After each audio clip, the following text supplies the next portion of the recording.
96 gun salute in Hyde Park in honour of the late Queen Elizabeth II. 96 guns because that was her age.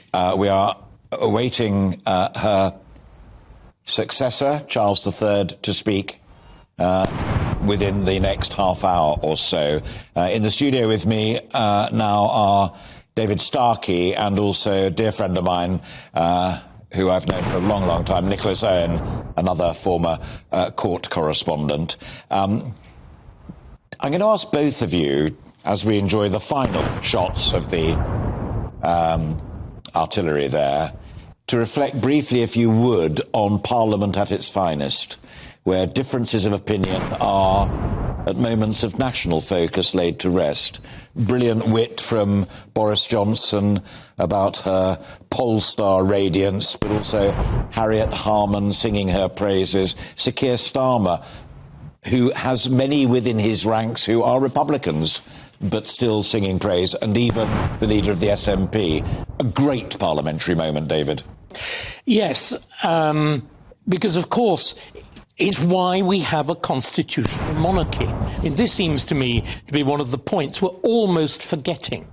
We are rightly singing the praises of the late Queen, but she was this astonishing interchange of a particular personality and an office. The fact we can do this, the fact that our politicians can reconcile themselves at such a moment, is because there's somebody above them. Yes. If you look at what happens when you have a political head of state, well, I'm afraid you see the current disasters in America, where the political divide runs so deep that even a former president risks prosecution at criminal law. It is or should be unthinkable here. But it is, again, this fact that you have somebody above. I was also making the point, we've seen this extraordinary succession of prime ministers. They're to a penny. It doesn't really matter. We saw a lineup of prime ministers, as David is talking about, Nicholas, there. And the other remarkable thing that the late Queen, and you will have witnessed this as a correspondent over the years, when Theresa May was describing the picnic situation and she dropped the cheese, a great constitutionalist, as David rightly said, was the late Queen, but also a very funny woman and a very generous hostess. Oh, indeed, yes. Theresa May, very entertaining on her feet. Who'd have guessed that? But, yes, the Queen, sense of mischievousness, sense of fun, that was always there in the background. Interestingly, I was reading somewhere that First Prime Minister Winston Churchill go in for the weekly audience, the door would shut. Nobody really knows what they talk about in those audiences. That is the convention. But what people who were around said, the gales of laughter that would come through the door. And that's the thing. That's one of the many aspects of the Queen's ability to put people at their ease from the very top of the tree to everybody else. Yeah.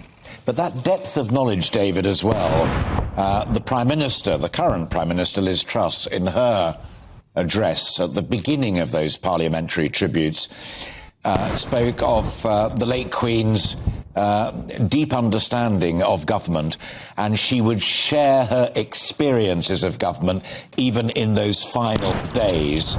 And Boris Johnson, almost preempting what you said a few moments ago, dismissed her 14th Prime Minister only to welcome her 15th. Those quips speak volumes to the depth of experience and the depth of knowledge that the late Queen had.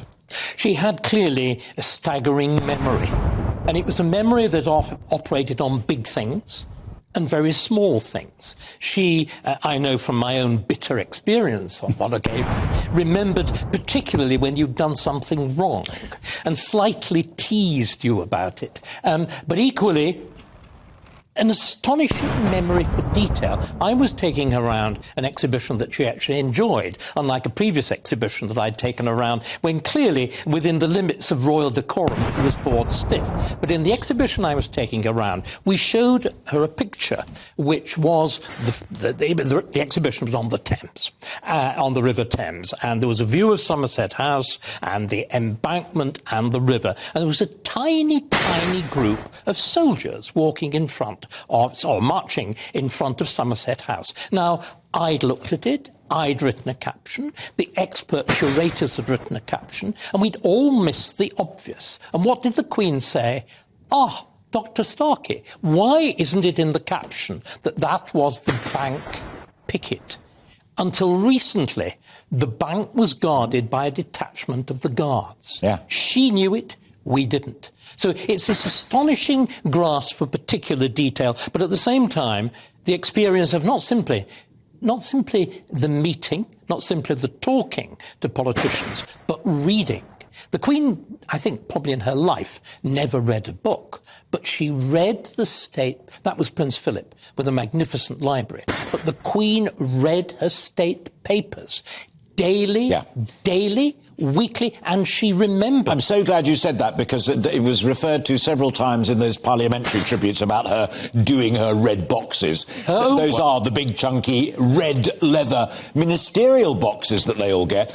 But the late Queen and now the new King will get one every evening, and it is assiduously studied and read. That way you know what's going on. Because, again, what we forget, I was very concerned, actually, Alistair, when there was the talk of the Queen's meeting with the outgoing the audience, let's give it its proper name, with the outgoing Prime Minister and the ingoing, and people said, oh, this is just a kind of ritual. No, it's not. Fundamentally, the monarch is still the centre of the governing process. And what we saw with Boris Johnson was one Premier returning his borrowed power to the Queen, and another Premier taking back that borrowed power to hold for a moment.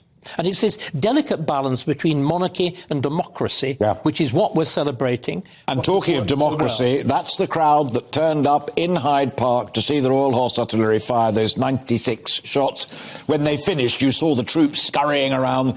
The camera panned across to the left. But we asked you earlier for your recollections and memories. And I've just got two quick ones here, and I want Nicholas Owen to comment upon them, because they are just magical. We are showing great respect and solemnity today, but as the late Queen would want, I'm sure, some humour and warmth as well. Mal writes in to say, I was at John Lennon